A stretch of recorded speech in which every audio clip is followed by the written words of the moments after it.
자, 2부는 우리 한겨레 논설실 권태호 실장과 신인규 변호사 모시고 남은 이야기 쭉 나눠보도록 하겠습니다. 추경호 의원 관련된 이야기를 주로 나눌 수 있을 것 같은데 말씀드리는 순간 두 분이 자리하셨습니다. 먼저 한겨레 논설실 권태호 실장 나오셨습니다. 안녕하세요. 네, 안녕하세요. 반갑습니다. 그리고 신인규 변호사 함께합니다. 어서 오십시오. 네, 안녕하세요. 예. 신인규입니다. 자, 추경호 의원 구속영장 청구 이 내란 특검에서 했습니다. 이 구속영장 청구하는 내용에 내란 주요 임무 종사 이 부분이 들어갔습니다. 우리가 알고 있는 내용은 그 내란의 밤에 국회에서 이 계엄을 해제하는 표결을 방해했다라는 얘기를 주로 알고 있는데 그 외에 무언가 더 있을 것 같다라는 생각이 일단 들더라고요. 예, 적용한 혐의를만 보더라도 그 후속으로 나오는 이야기는 체포동의안 얘기가 나오니까 불체포 특권을 내려놓겠다라는 얘기를 추경호 의원 측에서 했다 그러고요. 그 시간이 영장실질심사가 언제가 될지 모르겠는데 되면 어떤 상황들이 연출이 될까? 국민의힘에서는 지금 전반적으로 강력하게 항의하고 저항하고 있습니다. 앞서 얘기했지만 시정연설 대통령의 시정연설에 보이콧을 하면서 로텐도홀에서 상복을 입고 시위를 하는 모습도 우리가 확인을 할 수 있었습니다. 말하자면 이제 특검에서는 추경호 의원이 윤석열과 공모를 했다라고 보는 게 맞는 거겠죠? 그런 걸로 보여지죠. 예. 그런 걸로 보여지죠. 근데 이제 아직까지 특검 수사 내용이 좀 많이 안 나와 있긴 합니다만은 전 추경호 의원하고 좀 개인적으로 좀 압니다.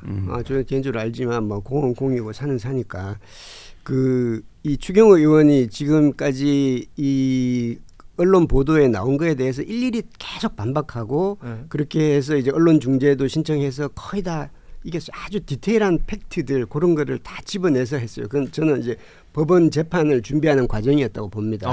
그리고 이제 추경호 의원이 이 해명하는 것 중에 몇 가지가 있어요. 하나는 자기는 몰랐다는 증거를 여러 가지를 대고, 그다음에 두 번째는 자기가 처음에 국회로 오라고 했다. 그렇죠. 국회로 오라고 했다라는 거고, 그 국회가 막혀서 당사로 가라고 했다. 그리고 또 하나는 이제 윤석열 대통령과 통화한 직후에 당사에 있는 의원들 보고 국회로 오라고 했다. 내가 그러면 윤석열하고 대통령하고 통화해가지고 야 그럼 막아 그러면 그냥 당사에 놔두라고 하지 왜 국회로 오라고 했겠냐. 이런 논리를 펴요. 예. 그런데 이게 해명이 안 되는 부분이 몇 개가 있습니다. 첫째는 지속적으로 국회를 오라고 한 게 계속 의총 얘기를 자꾸 해요. 예.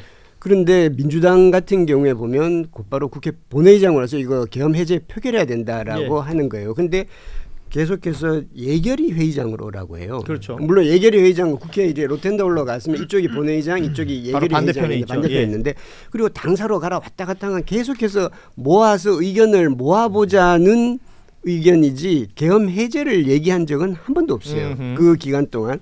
그리고 또 두 번째는 뭐냐면 이게 마지막으로 의원들한테 명령해라보다는 얘기를 한 게 이제 0시 3분이에요. 예. 0시 3분에 이제 그 당사로 가라.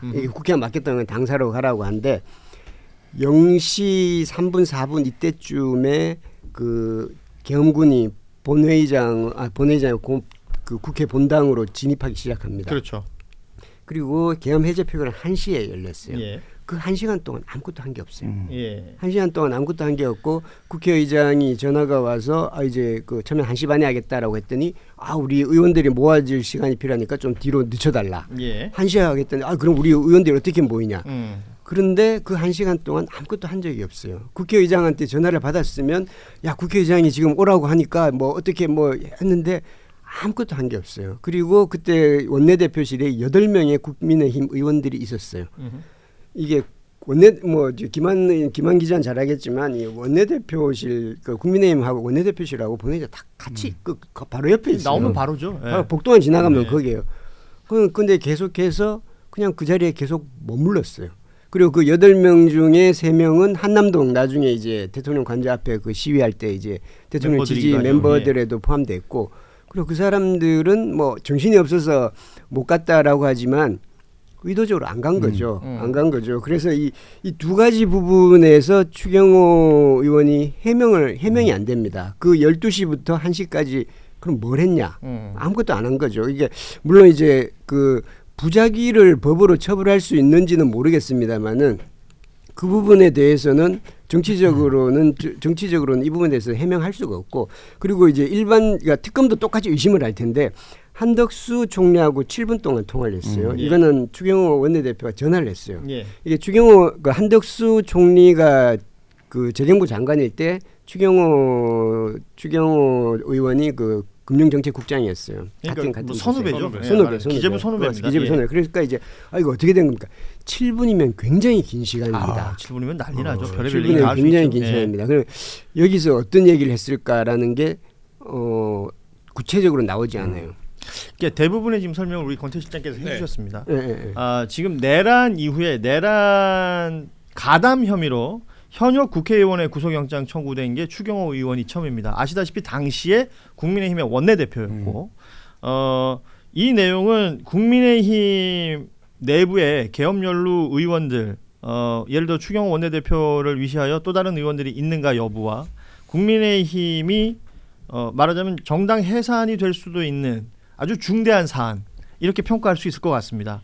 지금 뭐 여러 설명해 주셨지만 어찌됐건 구속영장 청구가 됐고 이것은 영장 전담 판사가 어떻게 또 판단할까가 중요한 포인트일 텐데 기존에 우리가 박성재 전 장관 얘기할 때라든지 이건 법적으로 봤을 때 기각될 수가 없어요라고 얘기를 수많은 매체에서 했었는데 기각이 됐어요.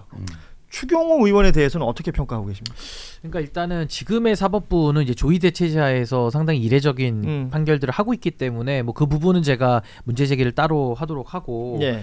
결국에는 추경호 전 원내대표가 그날 계엄의 밤에 보였던 행동이 이제 표결 방해에 해당하느냐 그 방해라는 것이 내란의 주요 임무 종사자로서의 성격을 띠느냐 요게 지금 본질이거든요. 예. 그렇다라고 한다면은 사실 중요한 것은 추경호 전 원내대표가 그런 범행에 가담할 어떤 이유가 있어야 되지 않겠습니까? 예. 근데 당시의 기억을 좀 복기해 보시면 추경호 전 원내대표가 20개라는 그 여러 가지 명태균 공천과 관련해 가지고 상당히 좀 코너에 좀 몰려 있었던 그런 적이 있고요. 예. 또 하나는 이제 윤석열 정부의 그 기재부 장관을 지냈기 때문에 상당히 윤석열과는 가까운 관계 속에서 최근에 곽종훈 사령관이 그 10월 1일에 국군의 날에도 뭐 한동훈을 뭐 총으로 쏴라라는 이야기를 예. 들었다라고 지금 이야기를 하고 있기 때문에 그렇다라고 한다면은 그 사령관들보다 훨씬 더 가까운 거리에 있는 뭐 장관 내지는 원내대표 이런 사람들하고 만난 자리에서 그런 얘기가 없었겠느냐 이런 합리적인 우리가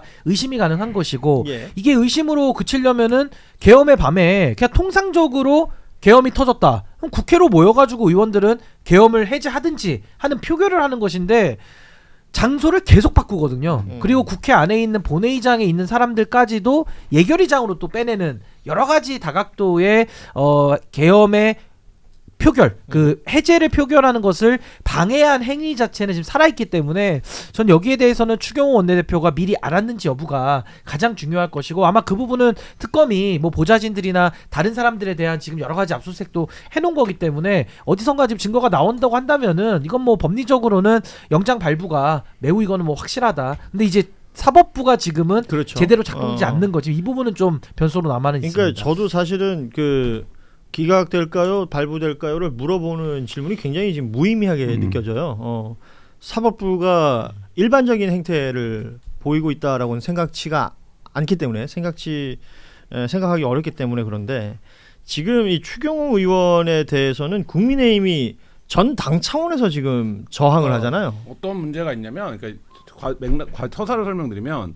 특검이 지금 보고 있는 거는 크게 보면 세 가지가 있는 거죠. 그러니까 예를 들면 계엄에 대해서 너 인지하고 있었니? 너 사전에 알았니? 이 당사자들이 있어요. 그다음에 대통령이 계엄을 하겠다라고 판단한 12월 3일 10시 반 이전 당일이죠. 당일날 계엄 얘기를 들었어? 그날 처음 들었습니까? 어떻게 생각했습니까? 계엄에 대해서? 한덕수 재판에서 그걸 집중적으로 물어보죠. 그러니까 당신은 공적 책임과 권한이 있는 자로서 그 계엄에 대해서 그럼 어떤 판단을 가졌냐? 이거가 있고 그다음 실행이 있어요. 근데 우리가 지금 죄가 되는 건 다 실행 여부에 초점이 맞춰져 있죠. 지금은 그렇죠. 예, 근데 지금 봐야 되는 타임라인이 뭐냐면 특검도 아마 그 달력표를 만들어 놓고 있을 텐데 앞서 우리가 일부에서 계속 얘기했던 10월 1일 날 5명의 장군들과 만찬을 해서 폭탄주 20개를 넘게 때려 마셨습니다. 그럼 그날 한동훈 데려서 총으로 쏴 죽이라고 했어요. 10월 2일 날은 뭐 했는지 아십니까? 대통령이 관저로 국민의힘 의원 8명을 불러서 만찬을 또 예, 했습니다. 예. 그럼 10월 1일 날 밤에 새벽까지 한동훈을 총으로 쏴 죽여야 된다라는 얘기를 하다가 10월 2일 날 국민의힘 의원들을 만났을 때 무슨 얘기를 했을까? 여기에 참석한 의원이 총 마지막 득표까지 하면 30명 돼요. 그리고 지금 이 구속영장이 청구되면서 나온 사실이 뭡니까? 11월 29일 날 윤석열이랑 만났다는 거잖아요. 그러니까 추경호 의원이 당시에 뭐 다른 저녁 자리 갔다가 뭐 그 저녁에 늦게 갔다. 네. 그리고 가벼운 술자리였다. 뭐 네, 이 이런 자리에 주장을 8명의 했다고. 중진 예. 의원이 있었는데 이 자리에 또 누가 있었는지 아십니까? 김용현 국방장관도 있었어요. 예. 그러면 대통령이 중진 의원들을 만나는 자리에 국방장관을 데려갈 이유는 뭡니까? 뭐 이런 거예요. 그러니까 그러면 이 타임라인들을 봤을 때 특검이 보기에는 당신 이거 알았을 것 같은데? 라는 것이 제가 지금 날짜로 지금 공개된 날짜로만 설명을 드렸지만 정황적으로 뭔가 특검이 증거를 갖고 있을 겁니다. 그러니까 이 부분에 대한 설명을 요구했을 거예요. 그러니까 그게 하나 있고 그다음 판단이죠. 근데 이 판단 여부에서 10시 반에 대통령이 계엄을 선포한 이후에 추경호가 보인 행위는 계엄에 반대하는 사람 계엄에 저항하는 사람의 행위가 아닌 것으로 지금 이제 보이는 거잖아요. 예. 그러면 최종적으로 이 사람이 실행한 건 뭐냐면 비상계엄이라고 하는 회로에서 입구가 윤석열의 선언이라면 출구는 뭡니까? 국회 계엄해제 의결인데 당신은 이 중간과정 어딘가에서 이 회로를 미로로 만든 사람이군 이렇게 이제 판단을 할 수 있는 거죠. 표현 기가 막힌데요. 출구 뭐 미로 이거 뭐 떠올린 거예요? 아니면 입구, 지금 출구 미로. 예. 지금 막 떠올린 네, 거예요? 그러니까 어쨌든 그런 잘한다. 과정이라고 놓고 좋아요. 보면 추경호 행위는 그러니까 세 가지에 다 걸쳐 있는 거죠. 당신 인지했을 가능성이 있어. 왜냐하면 당신은 10월 1일 날 그 사건이 있은 후에 윤석열을 만나고 윤석열 또 그날 옆자리에 앉았더라고. 맞아요. 10월 1일 예, 날. 맞아요. 그리고 11월 29일 날 중진 모임을 하는데 김용현 국방장관이 참석한 자리에 당신 다른 자리에 있다가 부랴부랴 갔다며. 그러면 뭔가 중요한 일이 있었으니까 부랴부랴 갔을 거 아니야. 자, 지금 뭐 이런 거죠. 나오는 내용들이 지금 11월 29일 날 대통령실 갔다는 얘기부터 시작해서 그러니까 12월 3일 기준으로 해서 추경호라는 국회의원이 당시 원내대표입니다. 계속해서 대통령실 혹은 대통령과의 만남이 가능했던 정황들이 지금 오히려 지금 와서 밝혀지고 있습니다. 이게 앞서부터 밝혀졌던 내용은 아니었거든요. 그리고 이때쯤에 윤석열이 국민의힘의 한동훈 대표와 불편한 관계였다라는 건 뭐 다들 알려져 있는 건데 그때 그런 얘기를 해요. 원내대표를 중심으로 똘똘 뭉쳐서 뭐 이런 표현을 합니다. 그래서 추경호라는 인물이 포인트가 될 수 있는 것인데 저는 여기서 물어보고 싶은 건 그런 거예요. 표결을 방해했다라는 게 지금 여러 정황들을 우리가 얘기했었는데 이게 뭔가 증명이 되려면 방해받은 사람들이 나 저 사람 때문에 방해받았다 라고 말을 해야지 증명이 되는 겁니까 이건? 아니 그거랑은 상관이 상관이 없습니다. 없어요? 지금 뭐 김재석 의원이 뭐 우리는 방해받지 않았다. 아니 그러니까 그 얘기가 나오더라고요. 이 논리를 슬금슬금. 펼치고 있는데 그 구속 요건이 지금 사실은 주요 임무 종사자입니다. 그러니까 이거는 주요 임무 어떠한 미션을 가지고 가담을 한 행위가 있으면 성립이 되는 것이지 그 행위 과정 속에 방해라는 걸 주관적 느낌으로 그 해당 국회의원들이 느껴야지 성립하는 게 아니거든요. 예. 그러니까 예를 들면 우리가 뭐 협박죄 같은 경우는 주관적 외포심으로 우리가 내가 정말 겁을 먹었어 이래야지 우리가 성립이 되는데 지금 이 범죄는 국가 반역죄 내지는 이 주요 임무 종사자로서의 아까 우리 김한 기자님 말씀해 주신 대로 입구와 과정과 출구의 면에서 이 출구 쪽 그러니까 국회에서 계엄 해제 의결을 하는 것을 방해한 역할을 한 거거든요. 예를 들면 방해라는 것은요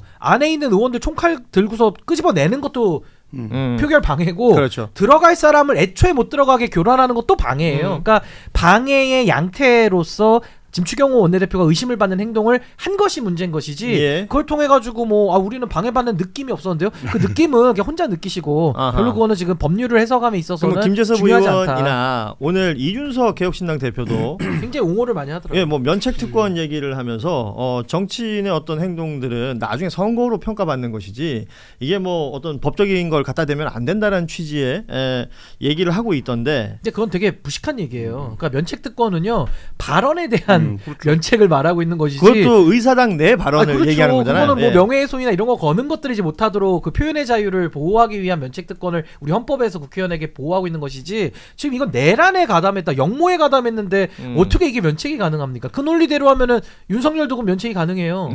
어떻게 예. 면책해 줍니까? 예. 방해라는 말이 안 거와 되는 관련해서 김재섭 의원이 말이 중요한 게 아니라 그날 의원들 단톡방이 이미 공개가 됐잖아요. 예. 그 의원들 단톡방에서 의원들이 이미 아우성을 막 치잖아요. 어디로 가라는 겁니까? 표결에 참여합니까? 안 합니까? 이거에 대한 판단을 계속 묻잖아요. 원내지도부에. 근데 말하자면 그 과정에서 지금 혼선을 계속 준 거잖아요. 그러니까 이거는 이미 그 단톡방을 보면 실질적 행위로서의 방해가 있는 거죠.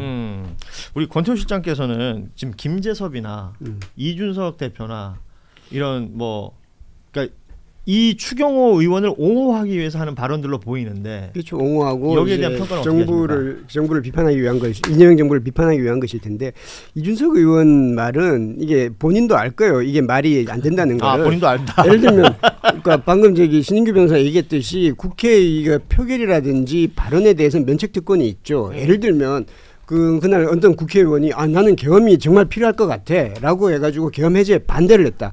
그걸 아마 법으로 그 유죄를 하기는 곤란할 것 같기도 해요. 그런데 그런 사람 한 명도 없었어요. 네. 참석한 190명 전원은 다 계엄 해제 찬성했고요. 그리고 불참한 거 가지고 유죄를 할 수 있나? 불참한 나는 그냥 가기 싫어. 투표하기 싫어. 그냥 안 할래. 그게 정치적으로 비판받을 수 있지만 그거를 사법적으로 평가할 수 있을지는 의문입니다. 그러나 방해는 다르다. 내란죄와 관련된 사람들과 내란 혐의를 받는 사람들과 이게 계속해서 소통하고 그래서 어떤 행위를 하거나 그런 또는 이제 그 간접적으로라도 어떤 이게 영향을 미치도록 했다면 이거는 범죄죠. 그거를 지금 이준석 의원이 그걸 헷갈리지 않을 겁니다. 그걸 아는데 이제 약간 궤변을 늘어놓는 것이라고 생각합니다. 아니 근데 저는 이제 계속 헷갈려하니까 제가 그냥 쉽게 이해가게 설명을 드리자면 네. 우리가 주식 투자는 범죄가 아닌데 주가 조작은 범죄거든요. 그 여론 조사는 범죄가 아닌데 여론 조작은 범죄죠. 업무 방해가 되거든요. 그러니까 굉장히 이거 지금 단세포적인 논리를 써서 국민들을 속이려고 호도한다? 하는 건데 지금 그럼 이준석 의원 왜 그렇게 하겠습니까? 뭐 추경호 좋아서요? 그게 아니죠. 결국에는 이 국민의힘의 조직이라는 것이 괴멸적 상태까지는 가면 본인이 정치적인 이제 그 영토가 좁아지는 겁니다. 예. 그러니까 본인이 괴멸 상태까지는 가면 안 되겠다라는 그 절박감에 어떻게든 저 국민의힘 세력들 본인이 먹겠다라는 그 의지의 표시를 궤변으로서 지금 하는 것이지. 근데 이 생각해 보시면요, 얼마나 어처구니가 없습니까? 이 기본적인 것도 구별을 못 해가지고 한다 그러면 국회의원 자격이 없는 것이고, 알면서도 지금 그런 식으로 이상한 논리로 추경호를 옹호한다면 이 정말 이제 사악해지는 거거든요. 그러니까 저는 정말 지금 이 내란이라는 걸 우리가 정리하는 상황 앞에서도 굉장히 내란 그 종식을 방해하는 이준석 의원은 뭐 김재수 의원 마찬가지고 이런 식의 행태들이 있기 때문에 매우 좀 저는 심각하게 좀 바라보고 있습니다. 네. 그리고 이제 한동훈 당시 대표와 추경호 의원이 통화를 했다는 거 아니에요? 네. 잠시 내려와라. 네. 뭐 그런 얘기를 했다는 건데 요거는 오늘 뭐 이렇게 알려지고 있는 것 같아요. 한동훈 대표는 당시에 이제 본회의장 안에 들어와 있는 모습을 온 국민이 다 봤었는데 그렇다면 내려와라라고 한 이유는 뭘까? 이것도 궁금해지긴 하더라고요. 그래서 그러니까 당 대표와 원내 대표 사이인데 마치 뭔가 다른 당 사람들인 것처럼 막 지금 뭔가 활동을 했던 게 확인이 되잖아요. 이거는 왜 그랬을까요? 윤석열이 한동훈을 총으로 쏴 죽이고 싶어 했으니까요. 그 안에 있으면 못 쏘니까 나와야 뭐 어떻게 할 테니까.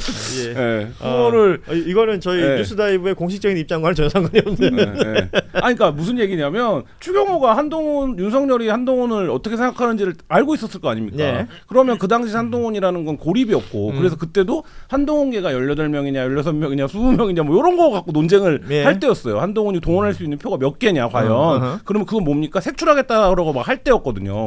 뭐 그런 상황이었다고 하면 추경호와 한동훈은 사실 추경호 입장에서는 한동훈은 전혀 뭐 배려나 말하자면 협의의 대상이 아니었겠죠. 자기는 그러니까 말하자면 당시에 회의장 안에 있었던 소위 말하는 이제 친한계라는 네. 의원들 마저 데리고 나오고 싶었던 거다. 이렇게 이해하면 될까요? 그러니까 한동훈이 나오면 그 의원들이 따라 나올 수 있을 거기 그렇죠. 때문에 그 구심점, 그 원점을 좀 타격하기 위한 어떻게 보면 한동훈 전 대표에 대한 그런 좀 요청 아니었을까 좀 예. 그렇게 이해하고 있습니다.